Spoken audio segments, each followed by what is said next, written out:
Every one of us need a new baptism of Holy Ghost and fire. I'm talking about talking in tongues. I'm talking about in feeling like we had at the beginning of this service. As we enter into the greatest revival of all revivals before the night of all nights. We are not ordinary people. We are the chosen, predestined bride of Christ. We are his co-equal, we are his co-regent, and we are his co-laborers. We are marching shoulder to shoulder, accomplishing the eternal purpose through the church and his promise and guarantee of that promise, that all power in heaven and in earth has been given to the church, and the gates of hell shall not prevail against the church. It's not my church. It's not your church.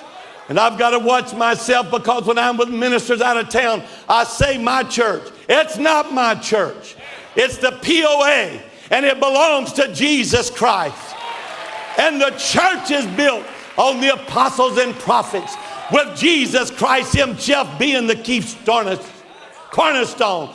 And the gates of hell cannot prevail against it. And there's no power of time, and there's no power of man that can bring this church to naught.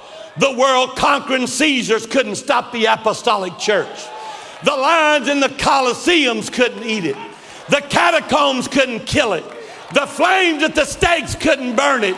You can't stop the church of the living God.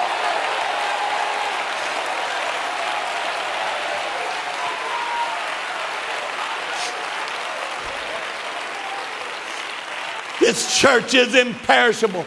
This church is indestructible. It's been through the storms. It's been through the floods. It's been through the waves. It's been through the fire. Kings and kingdoms have risen and fallen, but the church keeps on marching forward.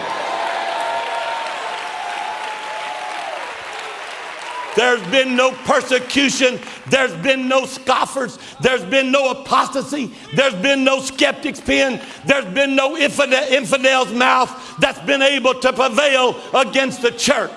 So let me come to tell you, or as my friend Mike Williams would say, let me rise to tell you that COVID can't stop the church.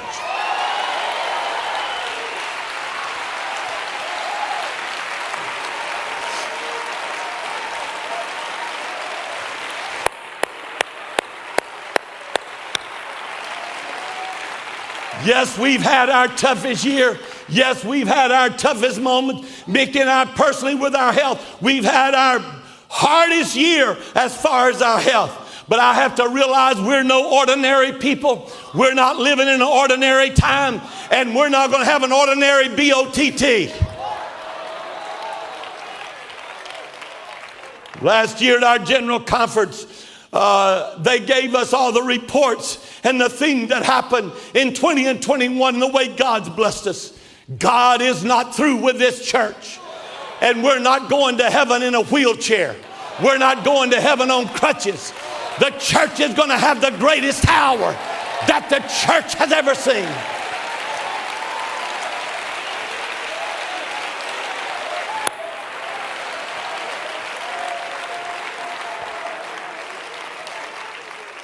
Yes, I'm tired. Yes, I'm frustrated. Yes, I'm disappointed at people staying home with their coffee cups watching church. Yes, I am. But I'm like that old farmer I read about not long ago. He was out plowing in the field, and his neighbor came by who attended service with him that Sunday morning. And he said, were you there? Did you not hear Pastor preach that the Lord is soon to come? And he asked that old farmer. He said, if you knew that the Lord was coming back in the next 30 minutes, what would you do? That old farmer looked at him and said, I would plow the rest of this forum to the end of the row, looking for Jesus all the time, but I would keep on plowing. So with the profound mandate that's been given to us of the whole gospel to the whole world, it starts at our doorsteps. So together now, we will sow with churches and preaching points. We will plow the furrow all the time looking for the coming of the Lord. But until then, this gospel shall be preached unto all nations and to every kingdom and around the world.